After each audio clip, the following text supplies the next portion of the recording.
Josué, capítulo 5. Eu tinha um pastor que dizia: Pastor Arival, sermão é vida. Se você não vive, você não tem o que pregar. Qual é o melhor pregador do mundo? Eu aprendi isso lá no sertão. O melhor pregador do mundo é aquele que Deus usa. Pode ser um analfabeto. Se Deus está usando aquele cara, ele é o quê? De Aristote, Spurgeon do sertão. Não é assim ou não?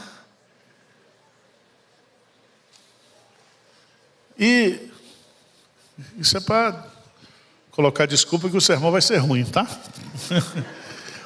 Josué, capítulo 5, versículo 6. Eu quero falar sobre os grandes milagres de Deus. Eu fui estudar esse assunto essa semana. Os grandes milagres de Deus. Coloquei até em inglês. Great miracles. Aí aparecia aqueles sermões neopentecostais, né? O cara que já foi no inferno 3 vezes e voltou. Eu falei: eu não acredito nesse cara não, que se ele foi, ele ficou.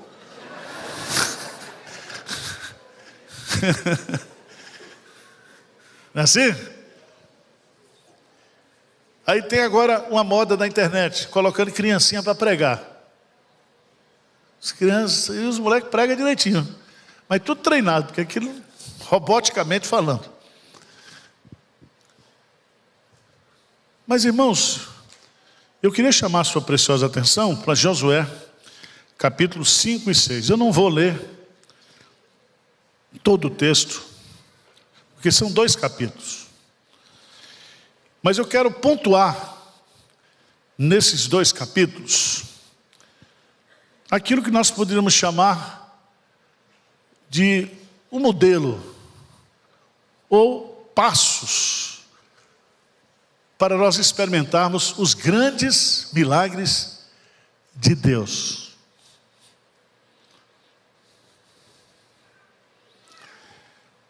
Pesquisando teologicamente, biblicamente falando, há uma conclusão entre os teólogos e os entendidos que o maior milagre de Deus é a conversão de um pecador. Por quê? E há uma razão lógica para isso. Porque todas as obras que Deus fez, todos os milagres que Deus fez, desde a criação do universo até o fim do mundo, isso não custou nada para Deus.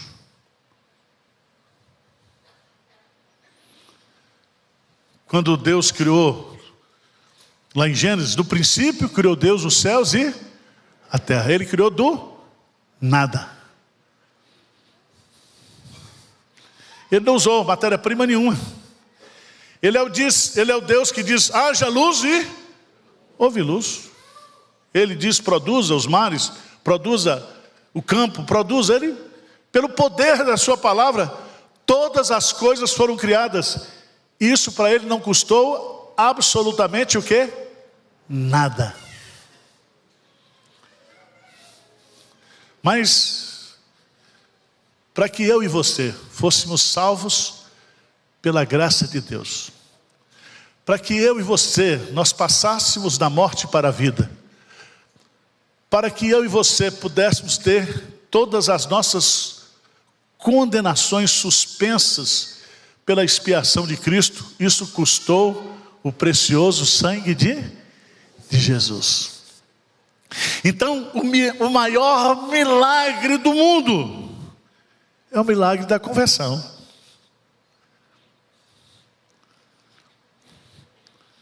O milagre da conversão. Não existe outro milagre maior. Ele é o top. O top.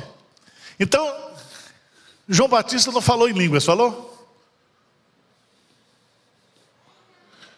João Batista curou alguém? Não. João Batista profetizou? Não. João Batista teve aqueles dons lá de 1 Coríntios? Não. Ele foi a voz que clamou no... Mas ele foi cheio do Espírito Santo desde o ventre o quê? Materno. Ele era convertido desde o ventre materno.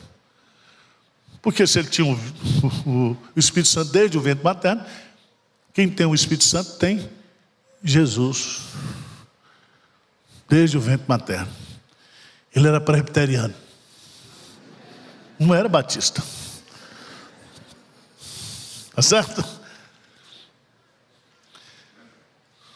Mas se você for observar,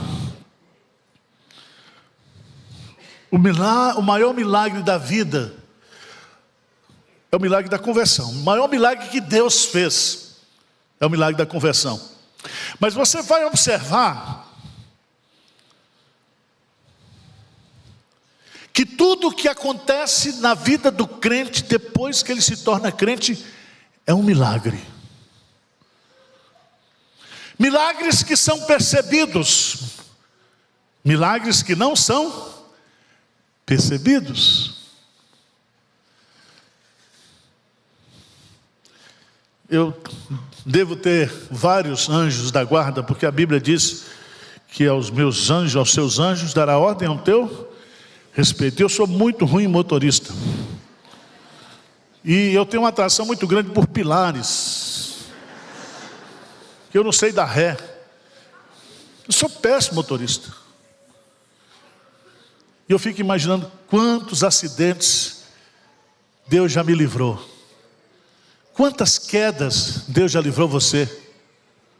Você já pensou nisso? Quantas artimanhas, quantos laços de passarinheiro, quantas arapucas o diabo já armou para você e Deus livrou você e você nem sabe. Você nem sabe. O Senhor é quem te guarda. Ele guardará a tua entrada e a tua saída desde agora e para sempre. É o Senhor. Ele protege você, Ele guarda você. E a nossa vida, a minha vida, a sua vida, é um milagre de Deus. É um milagre. Mas existem aqueles milagres que são feitos. Abra a sua Bíblia, por favor, em Deuteronômio. Deuteronômio, capítulo 9, versículo 1. Aí eu vou chegar para o texto, tá? Não estou enrolando, não. Deuteronômio, capítulo 9, 1.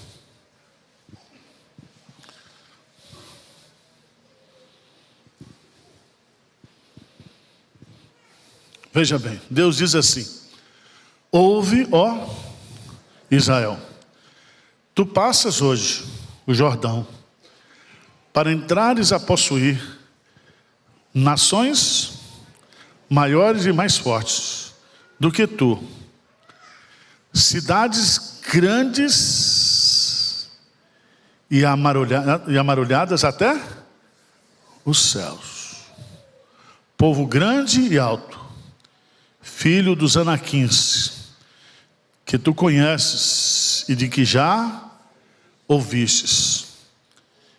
Quem poderá resistir aos filhos de Enaque? Aí eu chamo você lá para Josué, capítulo 1, capítulo 5 e 6. Aqui nós temos o primeiro milagre que Deus vai fazer sob a liderança de Josué, que é justamente conquistar a cidade, fortaleza de Jericó. A primeira. Josué nunca tinha passado por experiência. É a primeira experiência dele. Ele está agora liderando o povo. Moisés está morto. Essa turma que veio, essa nova geração, porque a velha geração mordeu no deserto. Essa geração não tinha nenhum treinamento de guerra. Não tinha armas. Não tinha absolutamente nada. E agora essa geração vai conquistar uma terra prometida. E pior, a terra estava ocupada.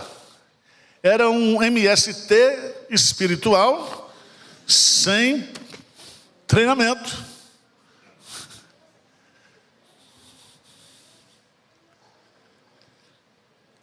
E o primeiro desafio que eles têm é o desafio de conquistar aquela cidade estratégica, porque aquela cidade, se você for estudar no mapa, você vai descobrir que ela fazia parte de uma cadeia de montanhas, e para você subir as montanhas e chegar até Jerusalém, conquistar toda Canaã, precisava conquistar primeiro essa cidade, cidade de Jericó.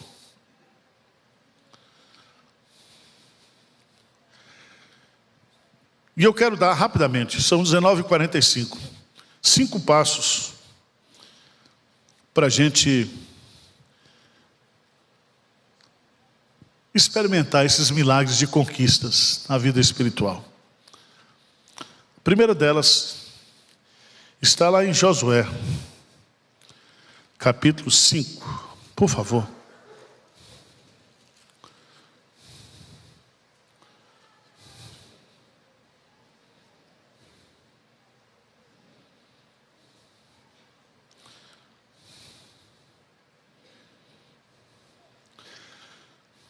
Josué capítulo 5, no versículo 13. Vamos ler juntos? Vamos ler juntos? Josué 5,13. Estando Josué ao pé de Jericó, levantou os olhos e olhou. E eis que se achava em pé diante dele um homem que trazia na mão uma espada nua. Chegou-se Josué a ele e disse-lhe: És um dos nossos ou dos nossos adversários? Respondeu ele: Não, sou o príncipe do exército do Senhor e acabo de chegar. Então Josué se prostrou com o rosto em terra e o adorou e lhe disse: Que diz meu senhor ao seu servo? Respondeu o príncipe do exército do Senhor a Josué: Descalça as sandálias dos pés, porque o lugar em que estás é santo. E fez Josué assim. Primeiro passo para você conquistar e experimentar os milagres de Deus: reconheça que é Deus que está no comando. Não é Josué que vai liderar. Quem vai liderar essa batalha é o príncipe de Deus. É Jesus. Vocês estão entendendo?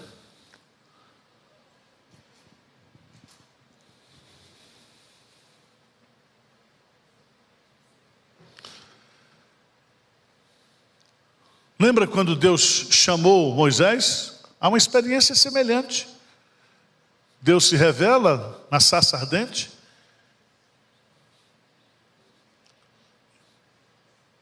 Ele diz: Eu sou Deus. Tira as sandálias dos pés, porque o lugar que você pisa é santo. Você vai tirar o povo do Egito. Você agora, Josué, vai conquistar a terra santa, a terra prometida. Eu vou cumprir a minha aliança feita a Abraão, a Isaac, a Jacó, a José. Mas eu quero que você saiba que eu estou à frente. Essa batalha não é tua, essa batalha é minha. Eu estarei à frente, eu sou o chefe, eu sou aquele que vai comandar a vitória. Abra sua Bíblia, por favor. Provérbios capítulo 21.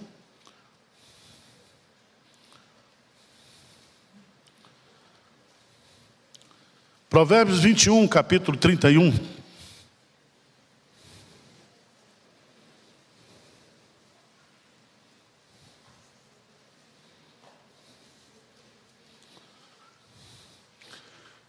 Vamos declarar esse versículo bem forte. Bem forte, vamos lá. O cavalo prepara-se para o dia, mas a vitória... De quem vem a vitória? Se Deus é por nós, quem será contra nós? É o braço do Senhor que nos dá a vitória. Amém? Então, o que é milagre? Milagre começa você aprendendo que foi Deus que fez. E a primeira pessoa que se revela a Josué naquela conquista tão difícil, tão impossível para ele, para o povo de Faraó, é que Jesus estava no comando. Ele era o chefe. E aí você pode cantar: o nosso general é Cristo, Deus dos exércitos está conosco. Amém? Segunda coisa, você precisa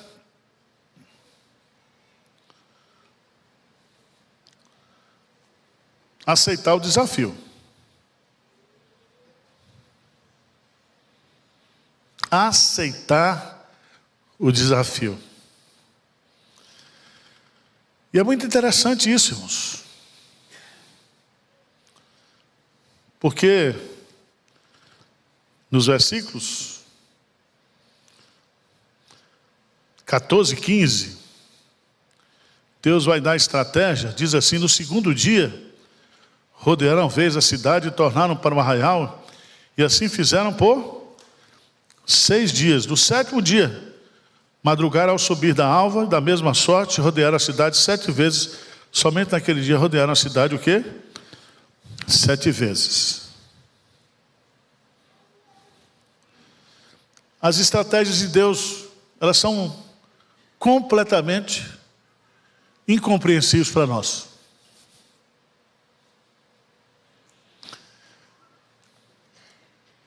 Porque eles iriam vencer uma cidade fortaleza, sob a liderança de Jesus, o chefe do exército, mas eles precisariam ter coragem para usar as estratégias de Deus. E as estratégias de Deus eram loucura.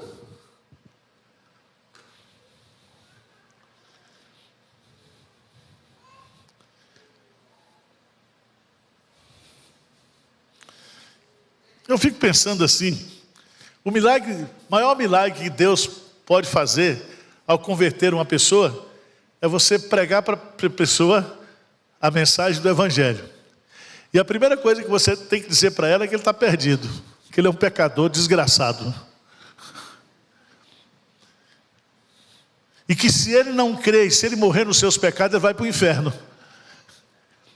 Mas ele tem um Deus que o ama, e que morreu por ele, e que pagou o preço da sua redenção. E se ele crê, e se ele se render a esse Salvador, os seus pecados estão perdoados, e ele está salvo para sempre. Isso é o quê? Loucura. Loucura. Mas esse é o método de Deus: ide por todo mundo e pregai o Evangelho a toda criatura. Deus tira o povo do deserto, do Egito.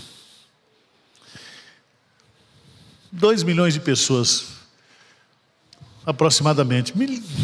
Irmãos, pense num negócio desse. 2 milhões.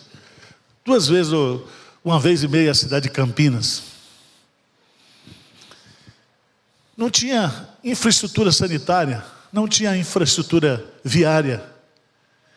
não tinha nem o açaí para comprar umas coisinhas.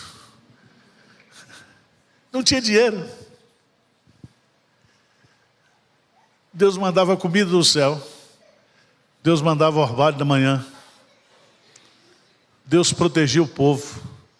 Lá, em Deuteronômio capítulo 9, durante 40 anos o povo marchando no deserto, o povo do pé não inchou, a sandália não desgastou, e o vestido e a roupa não ficou o quê? Velha. Coitado do pessoal de confecções e de sapataria. Deus faz assim com a gente. Sabia disso? Deus tem um método de cuidar da gente. Ele tem uns métodos de avançar.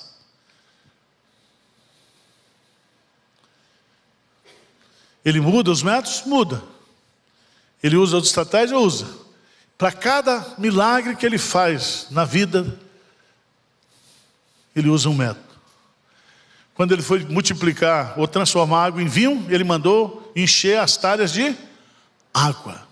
E a água foi transformada em vinho. Ou seja, ele mostrou que ele é o Deus da qualidade.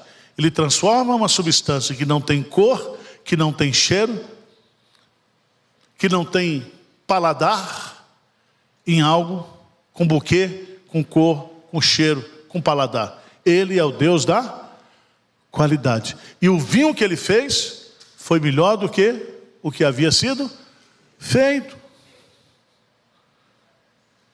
Deus é assim. Deus é assim. Terceira lição que eu encontro aqui nesse texto.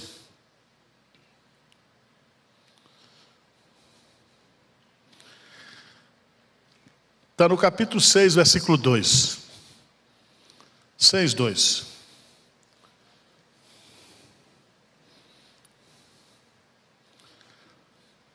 Então, disse o Senhor a Josué: olha, entreguei na tua mão Jericó, o seu rei e os seus o quê?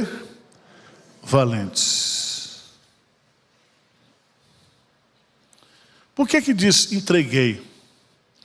Porque Deus está cumprindo a sua promessa. A sua promessa.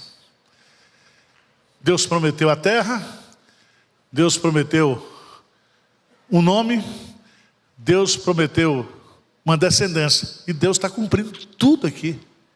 Ele cumpre as suas promessas, os seus desígnios, os seus planos.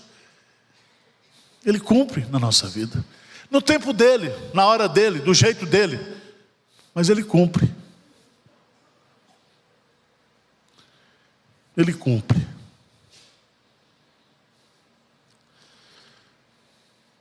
Foi o terceiro ponto? Foi o terceiro? Então vamos para o quarto. Qual é o quarto ponto? Nunca desista. Nunca desista. Na estratégia de Deus, ele diz: 6 dias, vocês vão rodear a cidade. Uma vez só. No 7º dia, vocês vão rodear o quê? 7 vezes. Eu não sei você, mas no 2º dia, no 3º dia eu já estava zangado. Eu disse: isso não vai dar certo. Hein, Paulo? Isso não vai dar certo. Esse negócio não tem cabimento. Os caras estão lá em cima do muro, rindo da gente. Esses judeus são doidos. Esses crentes são doidos. Não tem lógica. O Deus deles é um Deus pinel.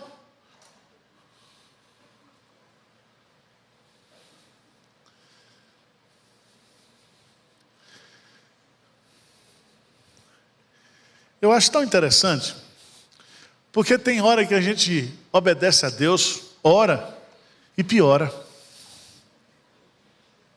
Você já experimentou isso? Primeira vez que Moisés foi falar lá com o faraó, ao invés de deixar o povo ir embora, o faraó diz: eu vou aumentar a pena, vocês vão trabalhar mais. Aí Deus, em Josué, Moisés deve ter voltado para o cara: não estou entendendo nada, porque Deus disse que era para eu falar, eu fui lá, falei, o negócio piorou. Você já notou isso?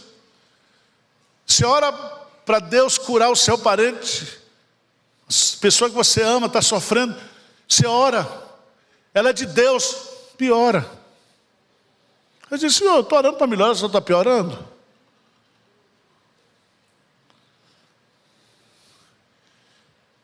Quem quer o melhor para a pessoa que você está orando? É você ou é Deus?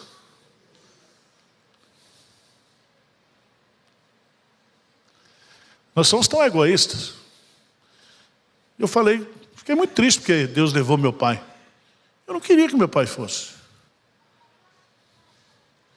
E no dia que eu fui a última vez lá, ele disse: meu filho, eu estava só esperando você chegar para eu morrer. Eu vi um negócio desse da boca do pai, é duro, né? Eu fiquei deitado com ele lá naquele... E a gente conversava, ria. Mas aquela sensação ruim, ele vai embora.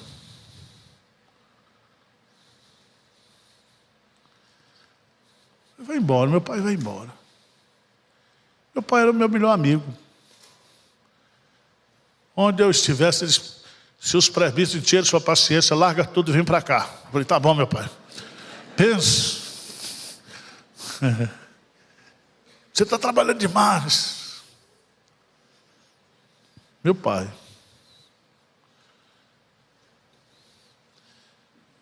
E eu me lembro dele. 28 de março agora foi o aniversário dele. E quem é que não carrega uma dorzinha de saudade? Hein? Quantos aqui? Mas eu quero dizer que Deus está melhorando, tá? Não está piorando. Meu pai está com Jesus. Seu irmão está com Jesus. Sua irmã está com Jesus. E nós vamos nos encontrar, nos abraçar, nos beijar. Sem dor, sem mágoa, sem tristeza. Porque Ele tem o melhor para nós. O milagre da ressurreição já está feito. Já está feito. Mas eu quero concluir.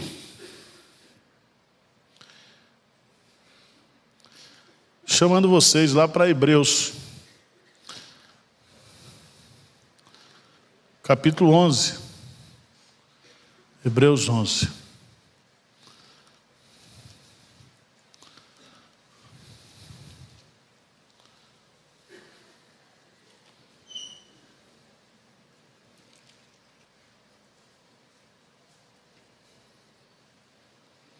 Versículo 30. Vamos ler juntos, bem forte. O que diz? Pela fé ruíram as muralhas de Jericó, depois de rodeadas. Por que as muralhas de Jericó ruíram depois de rodeadas por 7 dias? Hein? Pela fé. Sem fé é impossível agradar a Deus. Fé. Vivemos pela fé. Andamos pela fé. Vamos morrer na fé. Amém? E pela fé nós vamos vencer. E esta é a vitória que vence o mundo, a nossa fé. Então, vai vir galpão, vai vir templo, vai vir mais missionários na Europa. Vamos construir muito templo no mundo, vamos ganhar muita alma para Jesus. Eu fiquei tão feliz hoje porque na época da pandemia nós chegamos a 2.400.000 acessos em 28 dias. E esse mês nós batemos o recorde. Voltamos à época da pandemia, deu 4.300.000. Não quero pandemia não, tá? Só estou dizendo que melhorou. E a gente está alcançando mais gente. E todo dia está chegando gente aqui. Todo dia Deus tem convertido gente. Pessoas estão sendo convertidas pela internet, pela pregação do Evangelho. Congregações estão sendo construídas. Poços estão sendo furados. Cestas distribuídas. Pessoas sendo transformadas. Casamentos sendo restaurados. Jovens sendo levantados aqui. Crianças sendo discipuladas. Irmãos, a obra está sendo feita. Vamos ficar de pé e vamos cantar. Eu quero fazer o desafio para você nesse mês de maio, que é o mês da gente arrumar o dinheiro, nossa parte. Você vai fazer uma oferta durante o mês de maio para o galpão lá, para ter uns nomes que os entendidos chamam retrofit. Assim, né, Paulo? Retrofit. Nós vamos preparar tudo. E não venha com ideia não, tá? Deixa suas ideias aí, eu sei que você é muito criativo. Tem muita gente que gosta. E se for arquiteto, pronto. Sonha com muita coisa. Vou fazer tudo. O coral vai ter, viu, Beth? Um espaço maior. Vai cantar. Tudo, se Deus quiser, tá bom? O galpão principal lá tem 12 metros de pé direito. Dá para vocês cantarem no céu. Tá? Fazer esse som lá em cima, os pendurados lá em cima. E descer de tirolesa depois do culto, tá?